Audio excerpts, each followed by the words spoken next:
Binigyan siya na regalo ng kanyang kapatiran sa Panginoon, sa kapwa niya Kristiyano. At ang niregalo po sa kanya ay isang kabayo. Niregaluhan siya ng kabayo. At sabi niya, dahil malayo mga pinupuntahan mo, sabi niya, regalo ko sa iyo sa birthday mo, kabayo. Pero ang kabayo ito, naiiba. Sabi niya, ang kabayo ito, may pagka-Kristiyano din. O sabi niya, bago nangyari yun? Sabi niya, yung tawag, tsaka yung utos, kailangan terminong Kristiyano. Sabi niya, paano? Ganito yun, sabi niya, pag gusto mo, sabi niya, ng kabayo ito tumigil, ang sabihin mo, Apostle Paul. Sabi niya, ganun ba? Madali. Sabi niya, kapag gusto mo tumakbo, sabihin mo, sabi niya, salamat po, Panginoon. At ang kabayo niya na itatakbo ng napakabilis.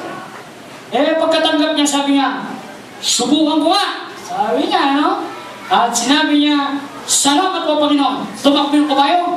Sa pagtakbong mabilis ng kabayo, sumigaw yung kaibigan niya, huwag mong kakalimutan, paano patigilin niya? Napasin po, napasin po. Yung kabayo. Sa pagtakbo po ng kabayo, medyo natakot itong nakasakay.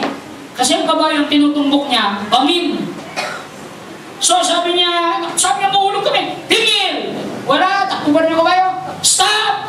Tigil ka na, sabdang! Takbo ba rin yung kabayo, no? At ginamit na niya lahat ng paraan para wala pa rin! Wala pa rin! Ano sabi niya? Diyos ko, paano magpatigilin ng kabayo ito? Sabi niya, naalala niya ngayon, biblikal. At nung siya malapit na sa bangin, naalala niya, at biniglas niya, salita, sabi niya, Apostle Paul, yung kabayo, halos mataba, talagang preno, parang air brake. Itigil yung kabayo, halos muntik-muntik ka pa siya nahuli, sa kabayo. Sabi niya, ay, salamat po, Panginoon. Tumakbo yung kabayo, nahulog sila.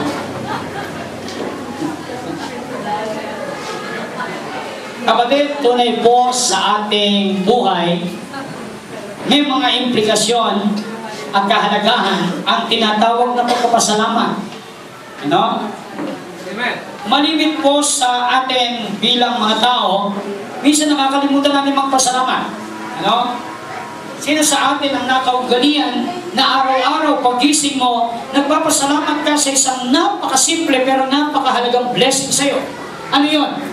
Sino po rito pag nag-pray na Diyos ikaw umaga, ang dasal mo ganito, Panginoon, salamat, buhay pa ako. Amen.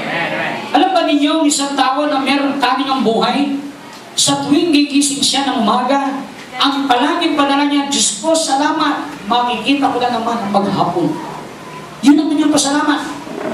Yung mga iba naman, ang pasalamat ay tradisyon na kagawin na lang. Pagharap sa agahan, Lord, thank you for this food.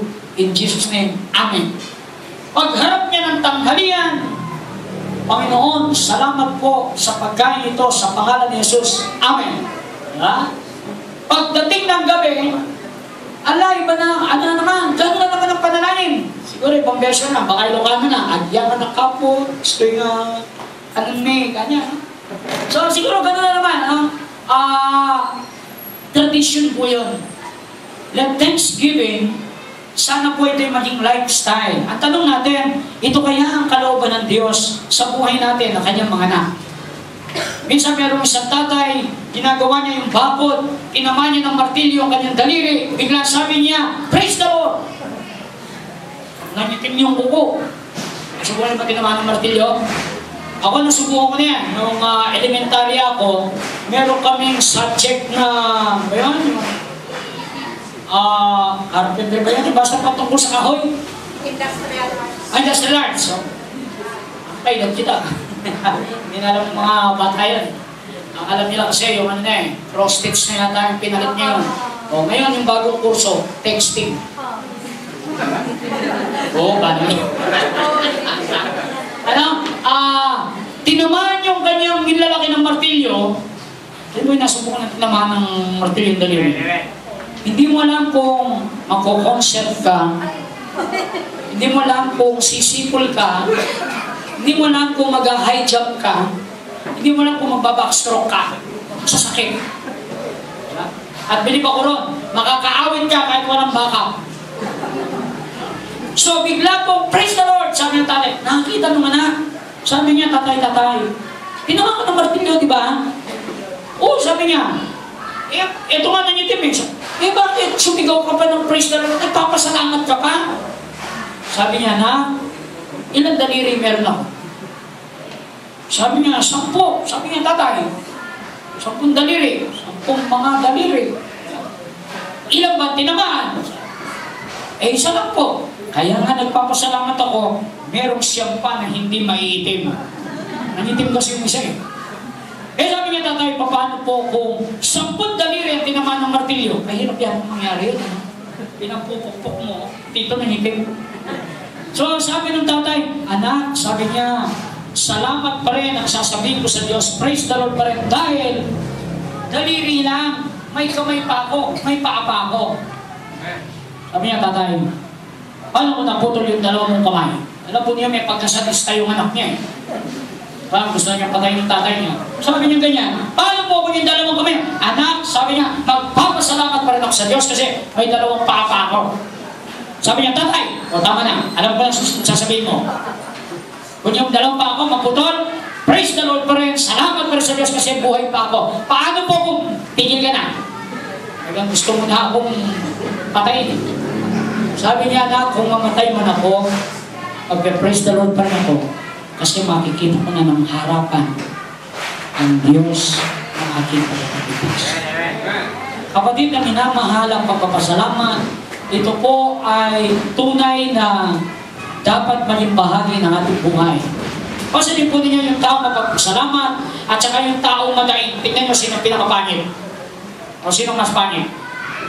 Yung madaing, nakaniwi yung palagi, di ba? Kaya kahit di na dumadaing, nakaniwi pa rin yung mukha. Kasanayan na eh. Muna kung magpunta sa Korea, yung ano nangyari lang sa muna po kung magpunta sa Seoul, South Korea, alam niyo, isang nagustuhan ko pala na katakataka sa Korea na kapag nakakagulat. Sa Korea pala, karaming Koreano. Ang corny, ano? Kahit saan ako titingin, may Koreano. No? At mga sikip. Alam niyo, nandun kami sa conference namin, 1 month. Advanced leadership pa kami. Alam mo niyo, nung nandun kami, ay talagang umaga. Anong tawag sa nilusong na matatas? Paborito mo? Mashed potato. Ayan. Mas itim yung isa, mashed potato yung isa. Mashed potato. Tanghali, may mashed potato na naman. Gabi, mashed potato na naman. Hanggang survive ka. Ngayon, yung mga Koreano naman, iba. May baon sila, kimchi. Agahan nila, may kimchi. Merienda nila, may kimchi. Tanghali, may kimchi. Merienda, may kimchi. Hapunan, may kimchi. Midnight snack, kimchi. Sabi ko na, alam ko na ngayon, bakit bata pa lang nasisingkip na yung mga Koreano? Ano bakit? Maganda yan, o. Maraming salamin. Sabi na, pagtingin sa kakainin niya, kimchi, o. Kimchi na naman. Nababa na. Kaya kahit bitawan na niya,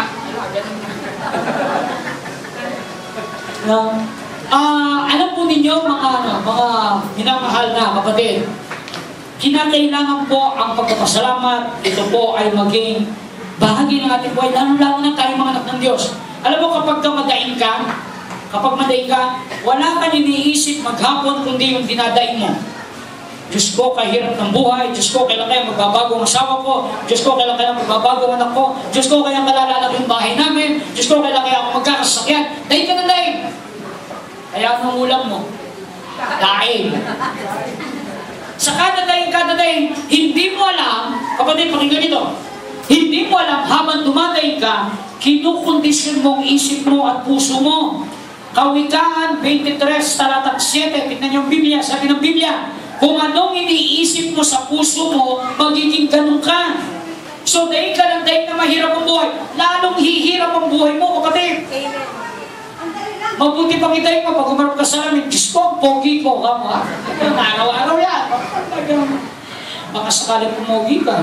Diba? Mali natin. So, yung po yan, sa pagpapasalamat, ito po ang ating tutunghayan sa ating time ngayon. Ninanais ng Diyos ang pusong puno ng pagpapasalamat. Ano? Ibig sabihin, ano man po ang event na mangyari sa ating buhay. Pero isang awit gusto kong ganda eh. Sabi niya, parang ito ang pangako ng Diyos eh. Sabi niya, in good times and bad times, I'll be on your side forevermore. Diba? Bakit? Kaibigan natin ng Diyos eh. Kaya masama, kaya mabuti ang sitwasyon, walang pakialam ng Diyos doon. Sabagat kapag ang pangyayari po sa atin ay maganda, pasasalamatan mo ang Diyos dahil nakilahin mo siya. Kapag ang nangyari sa iyo hindi maganda, pero alam mo mahal ka ng Diyos, ayun sa'yo makakabuti rin sa iyo ang darating ang panahon, ano pa mangyayari? You will watch out for the lesson. Babantayan mo nung aral. Kung wala man yung blessing material, yung aral matututunan mo. Yun po yung alam niya. Kaya sa mundo ito, walang sayang. Kaya ano sabi ng Biblia? Sa inyong pananalangin, kahit hindi pa natin tinatanggap, tayo ay magpasalamat na. Amen, amen. Sabi ng Biblia, sa lahat ng bagay, in everything, give thanks. For this is the will of God in Christ Jesus concerning you. Ito po ang talakayin natin sa umagang ito. Nais ng Diyos ang pusong puno ng pagpapasalamat. Sa inyo pong Harvest Festival, kung titignan po natin ang Biblia, sa totoo lang, hinahanap po ang Harvest Festival. No? At sa totoo lang, sa literal, wala akong nakita. Wala akong nakita. Kaya may nagtanong sa akin, sabi niya, Dok, ibig mo sabihin ng Harvest Festival, wala sa Bible? Sabi ko, wala. Pero, ginagawa ng mga anak ng Diyos. Bakit? Kasi po ang Harvest Festival sa Pilipinas o sa Amerika, sa ibang lugar, sila Thanksgiving Day. Ginagawa po yun once a year. Kaya yung mga hindi nakakaintindi, nagpapasalamat lang sa Diyos once a year. Pero, kaya hindi nilagay sa Bible, kasi po, nakagawian na. Alam mo niyo, sa lumang tibat, meron talata sa Biblia, sabi niya, huwag kang pupunta sa templo kung wala kang handog. Paano ka? Diba? Hindi pwedeng kindat lang. Hindi rin po pwedeng, Lord, pwede ba next week na lang? Palista na lang. So, hindi po ganoon. Katunayan, sabi nga, kapag naghandog ka, may naalala kang taong galit na galit ka sa kanya, iwanan mo yung handog mo, magipagkasundo ka. Yun ang nasa Bible. Sabi ko, bakit kaya iwanan ng handog? Nag-isip ako, alam na kami mga doktor. Isa naisip namin yung mga lampas pa sa Bible para hindi na mag-isip yung iba. Kami na lang mag-isip. Alam mo yun, sabi ko, bakit kaya sabi ko, iwanan yung handog, magipagkasundo? Ganito pala yun. Kasi kapag naghandog ka, may naalala ka palang kaaway, may naalala ka taong galit, pinitbit muli yung handog mo, pumunta ka sa kanya, nagipagkasundo. Paano kung di ka naging matagumpay? Hindi kayo nagkasundo ulit. Dinuwi muli yung handog mo. So kailangan ito bigay mo sa Diyos, then papunta ka pa lang, gagawa ng Diyos sa puso niya. At masaya kang babalik ngayon sa tambalan ng Diyos para takilain at papurihan ang kanyang pangalan. Kapatid na minamahal, tunghayan po natin sa banal na kasulatan ang mga records, 3 mahalaga records na may kinalaman sa tinatawag na pagpasalamat. Sa Bible, sa 1 Thessalonians 5:18, pumasok na niyo ako sa inyong Bible. Ito po nakalagay sa verse, in everything give thanks, for this is the will of God concerning you. Tanong, alin lang daw ang ating pasasalamatan? Mabuti o masama? Pareho. Ang ibig sabihin, binagyo yung bahay nyo, magpapasalamat ka. Nabuwal po yung bahay namin, pasalamat ka pa rin sa Diyos. Bakit? Buhay kayo eh. Anong malaga? Bahay nyo o tao? Tao. Diba? Ngayon, namatay kayo. Sige na, parang yung bata. Magpapasalamat ka rin. Bakit? Pupunta ka sa langit eh. Pag umakyat ka sa langit, karami yung magpapasalamat sa Diyos. Hindi ka na magkakaproblema. Wala nang maniningil sa utang mo. Diba? Hindi ka na magkakasakit. O blessing. Kaya po sa lahat ng event, sabi ng Bible, in everything, give thanks. Sabihan mo ngayon, katabi mo ngayon, sabi mo sa kanya, in everything, give thanks. Huwag ka mag-iusap, utusan mo siya. In everything, give thanks. Sabi sa kanya. Yan, ano? Para matandaan. And then, sabi po ng talata pa rin sa Ephesians 5:20. Sabi niya, always giving thanks to God. Always. Palagi yan. The Father for everything in the name of the Lord Jesus. Colossians 2:6-7. Alam po ba niyo na ang pagpapasalamat, ito po nilagay ng Diyos sa puso natin, sa buhay natin. Simula pa lang nung na-born again tayo. Inaralan na tayo na simula pa lang na-born again tayo, hanggang magpatuloy tayo sa ating pananampalataya, tayo ay dapat na maging magpapasalamat. Bakit? Colossians 2:6-7. Sabi ng verse, so then, just as you receive Christ Jesus as Lord, so bago tumanggap sa Lord, continue to live in Him. Sa kanyang Christian life, magpapatuloy siya. Rooted and built up in Him. Lalago sa kanyang pagkakakilala sa Diyos at sa kanyang salita. And then, sabi niya, rooted and built up in Him, strengthened in the faith, habang tumitibay ang pananampalataya mo. Sabi niya, as you were taught, titibay ang pananampalataya mo, as you were taught, dahil tuturuan ka. Okay? Walang lumalagong pananampalataya na hindi tinuturuan ng salita ng Diyos. Bakit? For faith cometh by hearing, and by hearing the words of God. Kasunod, sabi po niya, overflowing with thanksgiving. Ay, ibig sabihin, mula sa pagtanggap mo kay Kristo, overflowing ka na ng thanksgiving. Sa pagpapatuloy mo sa buhay Kristiyano, overflowing ka sa thanksgiving. Sa pagtuturo nila sa iyo salita ng Diyos, overflowing ka sa thanksgiving. Sa paglago mo sa pananampalataya, overflowing ka sa thanksgiving. Kaya kapag ikaw sinasabi mo, Kristiyano ka, sasabihin mo sa akin, Dok, born again ako, pero parang kahirap ko pong magpasalamat. Alin doon ang naging problema mo? Number one, baka hindi ka talaga na born again. Pangalawa, baka hindi ka lumalakad sa buhay Kristiyano. Pangatlo, baka hindi ka lumalago sa pananampalataya. Pangapat, baka hindi ka tinuturuan ng salita ng Diyos. In all eventualities of life, sa lahat ng event ng buhay natin, tayo po ay inuutusan ng Biblia na maging mapagpasalamat. Nakakalungkot lang sa ating time ngayon ako, minsan nalulungkot ako pag meron akong mga nakikita. Minsan yung mga kabataan o mga bata, hindi na uso magpasalamat sa Diyos. Lalo na hindi na uso magpasalamat sa kanilang mga magulang. Biro mo lalapit, sabi niya, Nay, o Tay, pera ko. Biro mo? Yung palang hawak mong pera kayong mga magulang, hindi nyo pala pera yun. Sa anak nyo, binabawi niya eh. Pera ko. Hindi sabi penge, pera ko. Eto ngayon, may okasyon. O walang okasyon, basta bigla may blessing ka. Binila mo ng damit, binila mo ng sapatos, binila mo ng pantalon. O binigyan mo ng pangmatrikula yung buwan-buwan. Tanin ko po kayo mga magulang, pero may nag-aaral. Yung pangmatrikula niyang buwan-buwan, kung buwan-buwan mong binibigay, buwan-buwan po ba siya nagpapasalamat sa inyo? O tinatanggap na lang niyo? Ha? Baka basta tinatanggap na lang niya. Ungrateful. Kawalan ng pagpapasalamat. Bawal sa Biblia yun. Kahit na paulit-ulit na itong ginagawa, na binibigay sa iyong isang bagay, earning or receiving something, kailangan pa rin magpasalamat.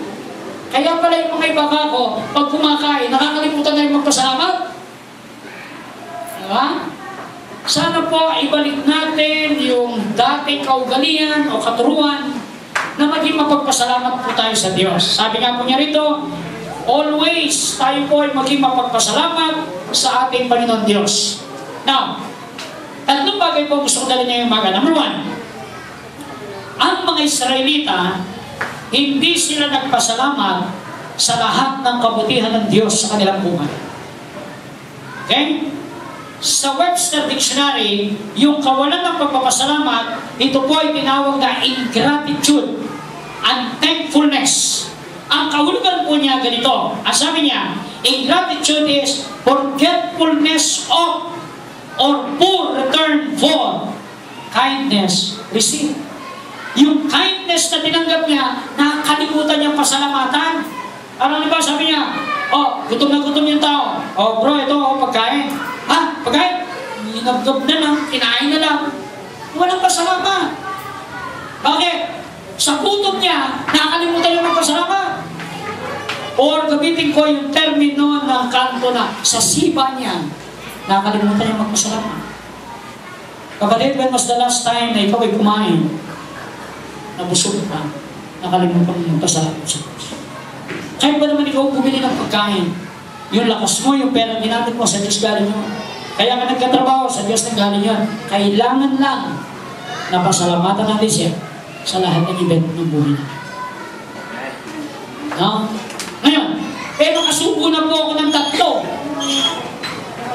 Hindi pa pala ako nag-pray. Sige na, tapusin po, huwag po iluwa. May luluwa, tapos Lord, thank you for... Hindi na, tuloy mo lang. Iyakin mo lang. Pagkatapos mo kumain, doon ka manalangin. Pwede po yun. Katunayan, wala naman nakalagay sa Bible na bago kumain, manalangin tayo. Kasi nga, meron ng verse na gano'n. Ang meron verse ko po ngayon, huwag kakain at hindi nag-pray. Walang verse na gano'n. It had been a lifestyle for us. Kaya po, natapos na kumain. Ngayon ka magpasalamat, Lord, salamat po sa aking kinain. Wala, di ba? Wala yun. May feelings pa. Ha? Okay lang po yun. Ang huwag lang ay yung hindi ka manalangin. Now, ang mga Israelita, alam po natin ang kanilang sitwasyon. Basahin ko po ang Bible, tingnan yung Bible nyo, Exodus chapter 14. Magsimula po tayo ng verse 30 hanggang chapter 15, verse 2. Okay? Nabunin niyo ako sa inyong mga Bible. Exodus 14, verse 30 hanggang chapter 15, verse 2. Sabi ng verse, Thus the Lord saved Israel that day out of the hand of the Egyptians. And Israel saw the Egyptians dead upon the seashore. And Israel saw the great work which the Lord did upon the Egyptians. And the people feared the Lord and believed the Lord and his servant Moses. Then sang Moses and the children of Israel this song unto the Lord and spake, saying, I will sing unto the Lord, for he hath triumphed gloriously. The horse and his rider have thrown into the sea.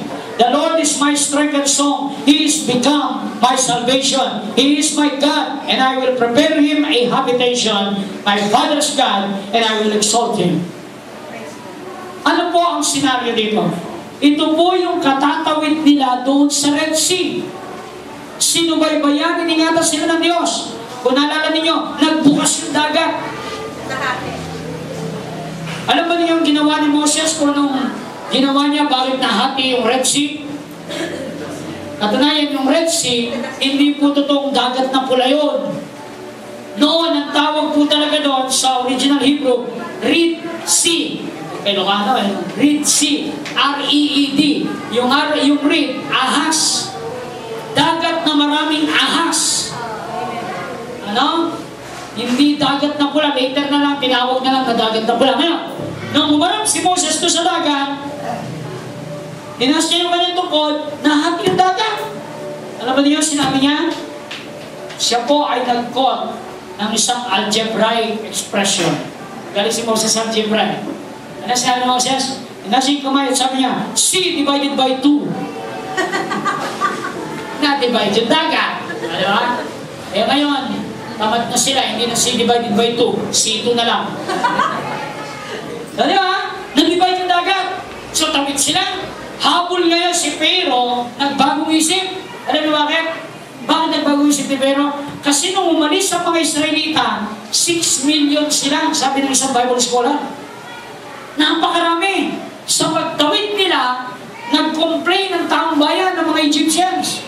Sabi nila kay Pero, pinalaya mo, pinalis mo sila, pinabayaan mo, makalis na sila sa lugar natin. Eto nangyari, mawawalan kami ng katulong, mawawalan kami ng trabahador sa bukid, mawawalan kami mga alalays.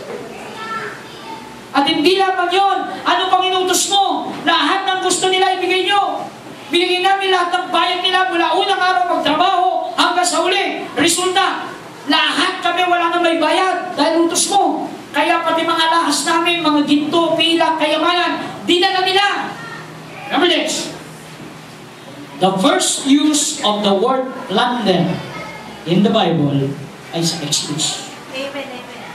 Sabi ng Bible, and the Israelites plundered the Egyptians. Ano yung plunder? Yung kinasok kay Era. Amen. Ano ang ibig sabihin ng plunder? Pang-ubos sa kabang yaman ng bayan. Ginawa ng Israel yun. Bakit? Halimbawa, 30 years ako naglingkod sa'yo. Pabayaran mo ako, wala perse. Nagkwentahan sila, pati interest. Eh ngayon dito, hindi naman masyadong mayaman. Wala nang pera niya babayad. Sabi, pwede ba itong aking aritos? Pwede ba itong aking ano? Kaya nangyari, pati mga dyan, kaya maalala niyo, nung sila'y nung umakyat si Moses sa Mount Sinai, nakagawa sila ng rebultong ginto. Saan ang galing yun? Yun yung mga kinulimpat nila, kinuha nilang mga kayamanan ng mga Egyptians na binayad sa kanila. Kaya nakatayo sila na guyang ginto. Golden calf. So ngayon, di nagko-complain. Ang gagawin ko, sabi nila, pabalikin mo sila. Hinahabol ngayon. Kaya sabi ni Perez sa mga tao niya, habulin mo sila, pabalikin nyo rito. I changed my mind. Hinahabol. Nung makita nga ni Moses, nakatawid na sila patating na. Sabi abis nyo, nung nakatawid na lahat, isa lang ang solusyon para hindi sila mahabol. Kasi, naka-chariots, naka-kabayo, sila Moses, naglalakad lang. Habang naglalakad, may baboy, may pato, may naglalakad din. Mabagal. So, malapit na. Kaya pagkatawid nila naiwan sa gitna ng tubig, ng dagat, ang mga Egyptian soldiers, anong ginawa ni Moses? Kailangan magsara yun. Si Moses, sabi ng Bible, singer din siya. Kaya merong psalms na inawal si Moses sa umawit. Nilagay doon, sinama. At si Moses ay singing. Ano po yung mouth si Moses? Sabi ni Moses, together again. Ganyan yung dag. Nagsara. Ayos ba yan, Rajael? Nagsarang dagat. Abot siya, high pitch. Ano? Naisip ko lang po yun. Nagsaring dagat. At sabi ng Bible, nalibig ng buhay ang lahat ng mga humahabol. Ito po ang kadakilan ng Diyos. So, blessing number 1 ng Israelita, they were able to leave Egypt. Second blessing ng Israelita, the people, the chariots, the Egyptian soldiers na humahabol sa kanila, they were all massacred or killed doon sa dagat. Second blessing. Third blessing, pag naglalakad na sila sa ilang, remember, nakatawid na siya sa Red Sea, lalakad sila sa ilang. Sabi ng Bible, kapag umaga, merong ulap, susundan lang nila yun, igagayad sila. That's blessing number 3. Blessing number 4, sa gabi matutulog sila, ang dagat naman, yung mga ahas doon, sa, anong tawag nila dito? Doon naman sa kapatagan, sa disyerto, may mga ahas din. Katunayan, mas mapagsik yung ahas disyerto. Ang tawag sa kanila, rattlesnake. You know? Kasi daw pag makita mo siya, alam mo deadly, mararatel ka na. Sa rattlesnake. Ngayon, anong ginawa ng Diyos? Ang ahas takot sa apoy. Tanda niya. Amen, amen. So, anong ginawa ng Diyos? Nilagyan niya ng posting apoy ang paikot kung saan nandoon ang mga Israelita paggabi natutulog. That's the blessing. Ang tawag ng English Bible, pillar of fire. Nilagay doon, nagliliyap na apoy na umiikot na parang poste. Kaya walang ahas na nakalapit sa kanila. That is another blessing. Okay, blessing number 1, iniwanan ng Egypt. Blessing number 2, namatay yung mga sundalo sa dagat. Blessing number 3, kinabay silang mula. Blessing number 4, apoy. Blessing number 5, ang damit nila, hindi sila nagpalit ng 40 years.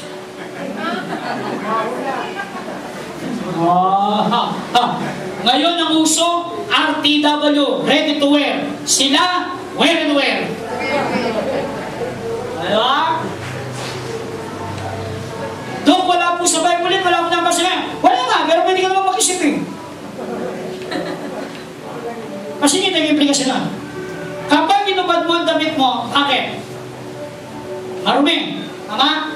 So kung marumi, tinubad mo, bihis ka lang hindi marumi, ano gagawin mo sa marumi? Tatapon? Lalaban. Meron ba kayo nakita record ng Bible na may Israelita naglaba? Wala. So sasayaw ko pa ng tubig. Disyerto yun. Diba? May nagtanong nga sabi niya, kung 40 years, di ba kaya malulutong yung mga damit nila? siguro? Ano? Bato. Kasi hindi naman tinago sa baul eh. Nakasuot naman eh. Bumigat nga lang. So, gusto mo natin dito, no? The Israelites, another blessing nila, gamit nila. Hindi sila naglaba. Ito, medyo ito eh, parental guidance. Hindi sila nag-CR. Oh, sige. Di ba malimit tayo pagkano? Halimbawa, yung camp di ba may gumagawa? Nang puputas sa ano? Sige, 40 years. Eh, di putas-putas na yung buong wilderness. At saka nila yun, maubos ang oras nila sa kapuputas sa lupa. 6 million! Ako'y pambira, maglabas lang yun ng air supply, yung 6 million na sabay-sabay, mamamatay yung kalahati pa rin yun. Biological lang yun, bakit? May biro mo, utot yung 6 million sabay-sabay. Already, 1, 2, 3. Suicide, ang tawag doon. So, ano mo rito, hindi sila nagukay. That's blessing. Pinag-aralan ko po ito ng much deeper, sa science. What makes us pupo, sabi nga nila, yung oil. Kung kinakain natin na merong oil. Kaya mapapasin nyo, si Christ nung siya ay nabuhay uli, meron siyang incorruptible body. Kumain siya. At kumain sa tabi ng dagat. Ang kinain niya, inihaw. Amen. Ang kinain siya, nagluto eh. Bakit? Kasi nangingisda na sa dagat pa. Sabi nila kayo, kumain na tayo. Pinakilaw niya yung nahuli nila. Hindi niya alam, bebenta yun. Luto niya, kain tayo. Ano? So yun po yun. Kaya, I believe yun naman ang sitwasyon nila. So ito yung mga blessing nila. Napakarami. But, they never gave thanks to the Lord their God. Kapatid, kailan ka huling nag-complain sa Diyos? Kapatid, kailan mo huling sinabi sa Diyos ng tahasan, Lord, nakalimutan mo nata ako. Lord, bakit di mo sinasuktan ang prayer? Lord, bakit napakamatigas mo sa akin? Lord, bakit parang asero o bakal ang langit at hindi makaabot ang aking prayer? Kapatid, pag-isip-isipan mo muna, mag-isip ka muna bago mo banggitin ang mga ito. There are so many things that we can thank the Lord for. Napakarami mga bagay na pwede natin pasalamatan ng Diyos. Pasalamatan mo ang Diyos, buhay ka. Araw-araw, buhay ka. Pasalamatan mo ang Diyos, ang pamilya mo nandyan. Buhay sila. Pasalamatan mo ang Diyos, kilala mo ang tatay mo. Ilan ang hindi nila kilala ang tatay nila. Pasalamatan mo ang Diyos, ang mga anak mo nasa tabi mo. Sa panahon na malungkot ka, pwede mo silang maiyaka. Pwede mo silang paglingkuran. Yung iyak ng isang OFW, sabi niya, nabasa ko sa Facebook, sabi niya, bakit ganito? Sabi niya, naalagaan ko ang anak ng may anak. Pero nalaman ko yung anak ko sa Pilipinas. Pero kailangan ko manatili rito dahil sa hirap. Kapatid na minamahal, napakarami natin pwede pagpasalamat sa Diyos. Gabi bago ka matulog, tingnan mo yung mga anak mo. Sino ang pasaway doon? Halimbawa sa mga anak mo, tatlo pasaway. Pasalamatan mo Diyos dahil 3 lang ang pasaway. Kasi 3 lang ang anak mo eh. Pasaway lahat. Ngayon, paano ko pasasalamatan Diyos? 3 sila, pasaway sila. Pasalamatan mo Diyos, buhay pa sila. Ang ibig sabihin, pwede pa sila magbago. Pasaway yan, mamatay na. Ano ba ikakabago niyan? Wala na. Patay na. Beloved, mga minamahal, ang mga Israelita, hindi natin pasalamatan Diyos.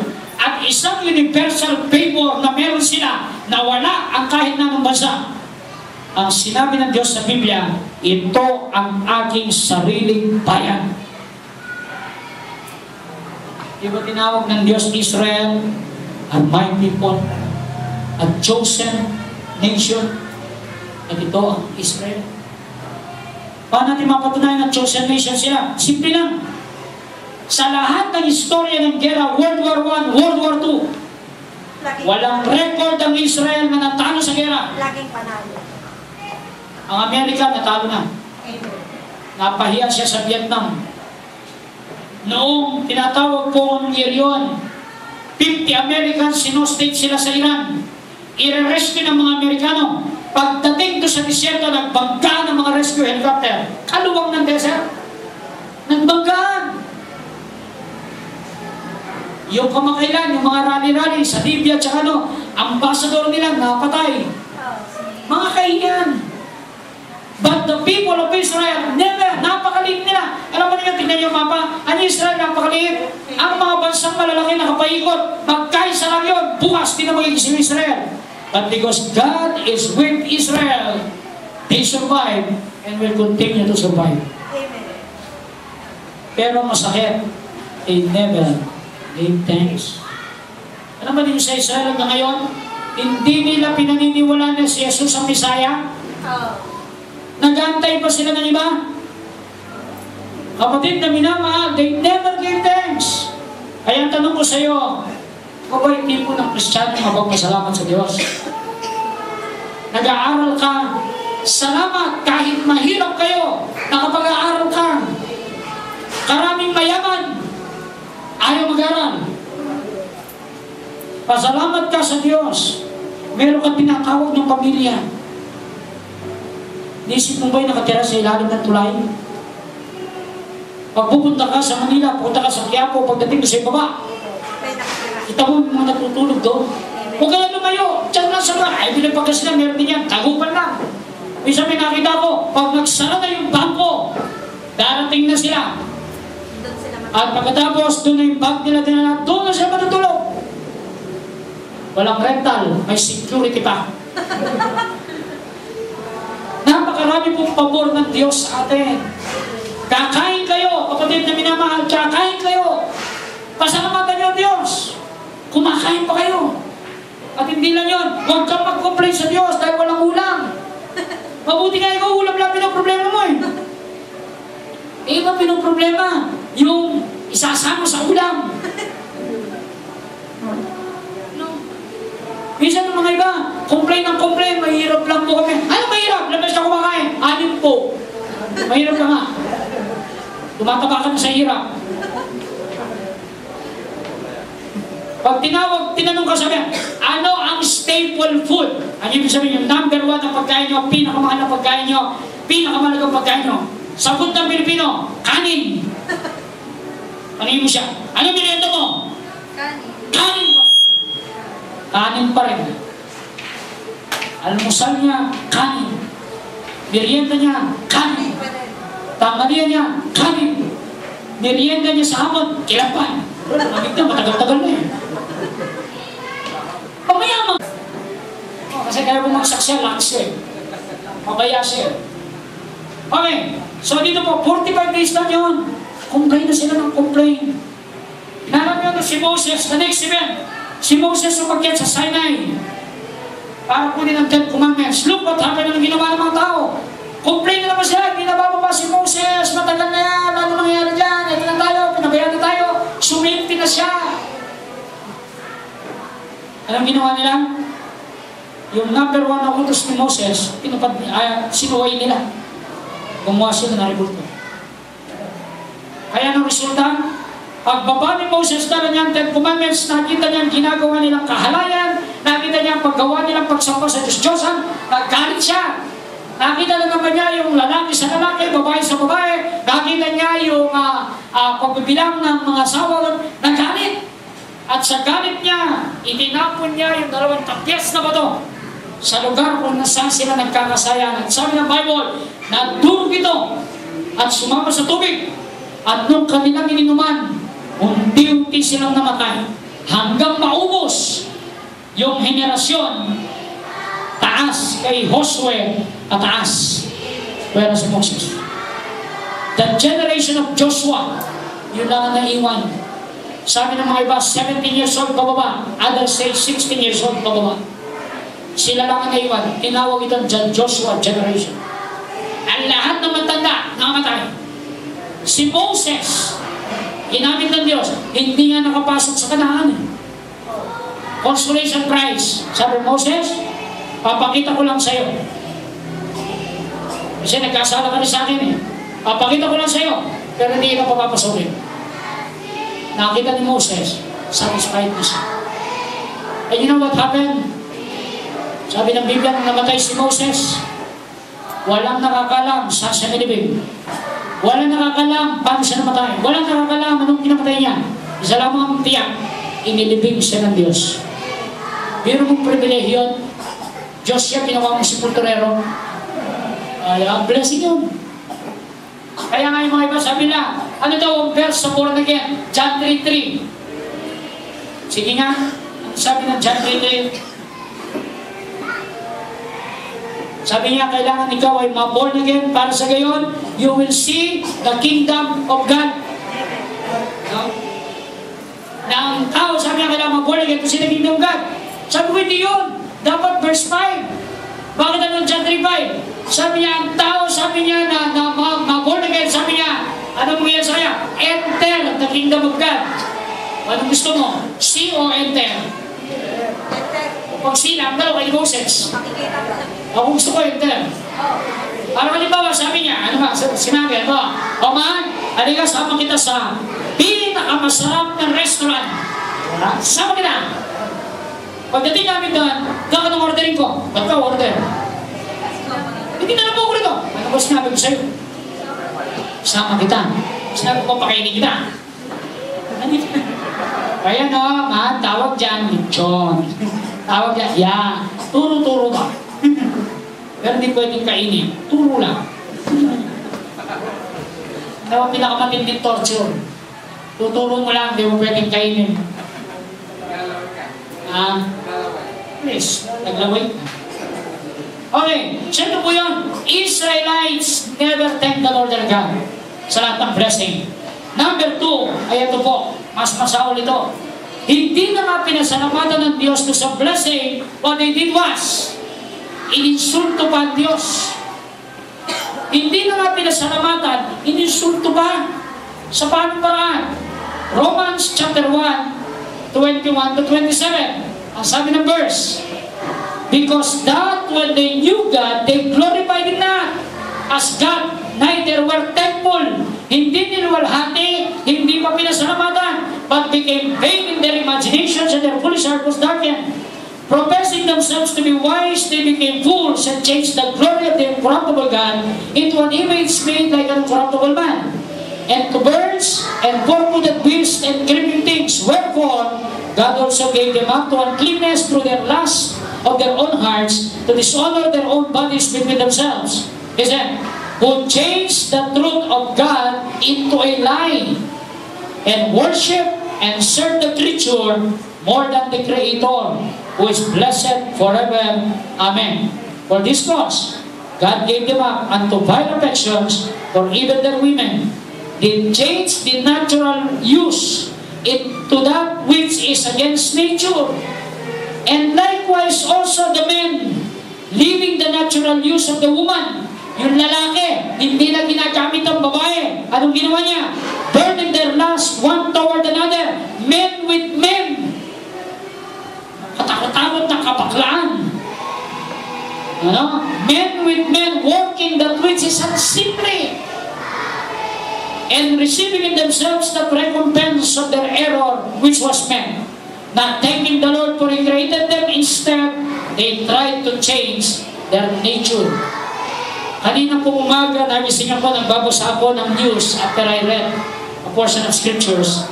Nakita ko sa balita, ang nanalo pala ng sa international pageant ng transgender Pilipino. Ako, kapag nagtagumpay yung Pilipino, pinopost ko sa Facebook ko sa wall. Yun, di ko nilagay. Naya ko nandidiri ako. Ang transgender, ito po yung lalaki na anyong babae talaga, ugaling babae. At titignan mo naman din yung litrato, parang babae. Pero Ano, transgender? At di sa mga, ano, siyang nag-champion international. Ginanap somewhere sa Taiwan o Singapore. Ano? So, ito po yung sinasabi ng Diyos. Ito ang pinarurusahan ng Diyos. Diyan galit na galit ng Diyos. At sabi ng Bible, walang sino mang marumi ang aakyat sa langit. Yun po yung karamihan na sinasabi niya. Sexual lust, vain imaginations na plus mga ganito. Minsan po, meron isang counselor sa radio, binasa niya ang isang sulat na tinanggap niya sa isang counseling. Sabi ng counseling, sabi niya, gusto ko pong magpa-advise. Sabi niya, kung po isang lalaki na may kinakasamang kapwa lalaki. Nakatira kami sa isang bubong. Nagsasamang parang mag-asawa. Sabi niya, ang problema namin, hindi pa po kami kasal. Medyo ano pa siya, no? Strict pa siya. Sabi niya, tapatin niyo nga po ako, dear counselor, masama po ba ang aming ginagawa? Sumagot yung counselor sa TV at sa radio, sabi niya, walang masama sa inyong ginagawa.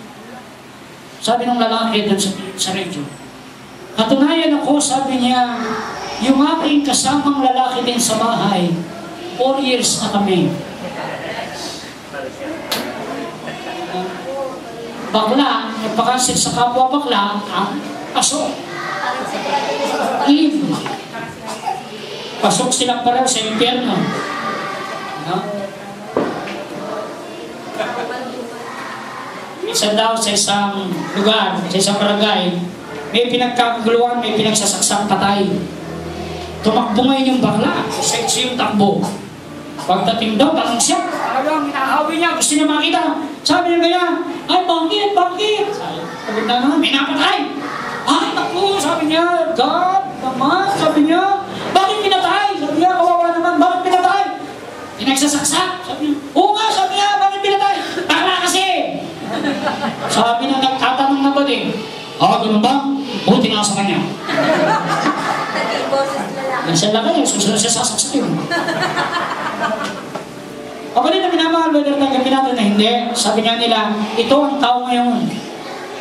Ang pinakamasalit sa atin yun, tomboy, bakla, meron silang tinatawag na silahis. Salitang kanto, AC/DC.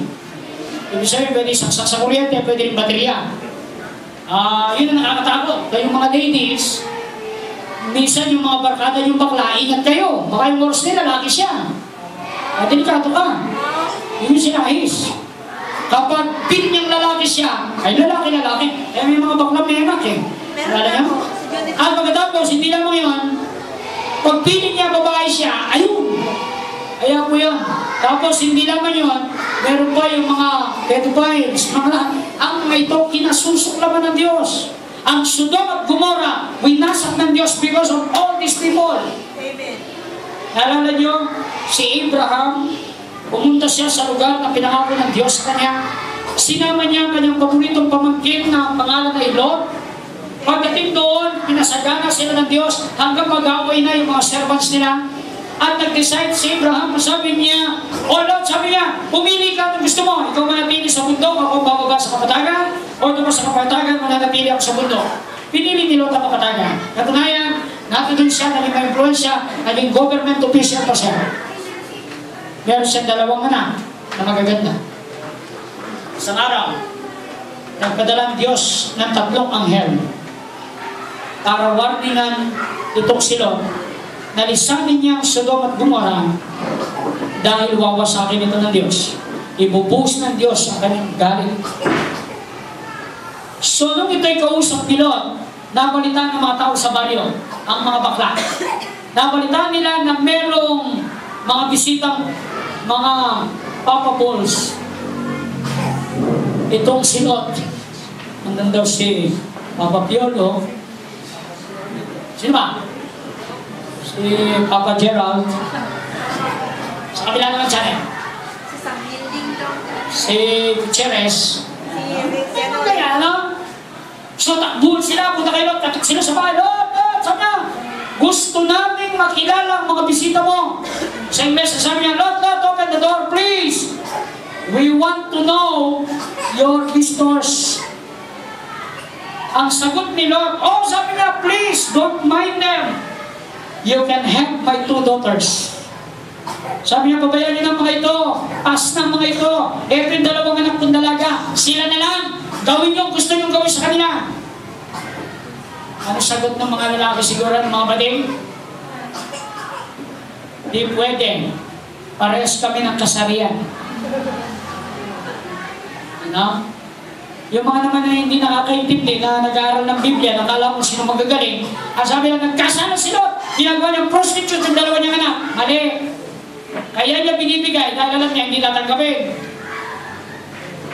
Pero mo, kanino galit ang bakla? O isang magandang babae kaharap niya.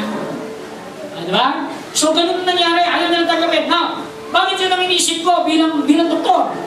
Eh, sinabi naman, gusto namin makilala. Because, ang ginamit ko sa Hebrew word na no, ang ibig sabihin sa Tagalog natin, makasiping, lie in bed with them, have sex with them. Yun ang ibig nila sabihin sa no. O, what an example? Si Mary, nung sabihan siya ng Angel Gabriel. Anong sabi ni Angel Gabriel sa kanya? Maria, Maria, sabi niya, ikaw ay magdadalang tao. Sabi ni Maria, ang mangyayari ito? How can it be? I do not know any man. Sa Tagalog, paano ko mapubuntis? Wala akong kilalang lalaki. Bakit ang tatay niya? Babae? Lalaki naman, di ba? Pupunta siya sa templo para magsamba. Yung pare, babae, lalaki. Pero bakit sinabi niya, I don't know any man? Basahin na rin, let us read it in the line. Sabi ni Gabriel, Maria, ikaw ay magdadalang tao. Sabi ni Maria, hindi pwede. Hindi ako nakisiping kahit kaninong lalaki. Yun ang ibig sabihin. No?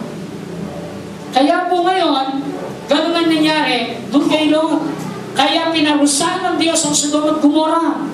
Eh problema yung asawa ni Lot, hindi niya maiwanan yung Sodom at Gomorrah. May nagtanong sa akin, sabi niya, Dok, hindi ba instruction walang niliwan? Ba't siya lumingon? Sabi ko, naalala niya yung kanyang makeup. Naalala niya yung kanyang Avon. Yung kanyang natural. Kaya nung, ay! Yung makeup ko, sandali! Ay, nag-inisip na siya. Nang dahil, ang ganda nga sabi ni Madonna, it's a material world. Kaya yun ang mundo. Ang mundo po, alam niyo sa Greek word ang mundo, cosmos. Doon natin nakuha, cosmetics. Amen. Kaya yung mga pastor na galit sa cosmetics, galit sa mga modernong bagay, sabi nila cosmetics, makamundo. Ano?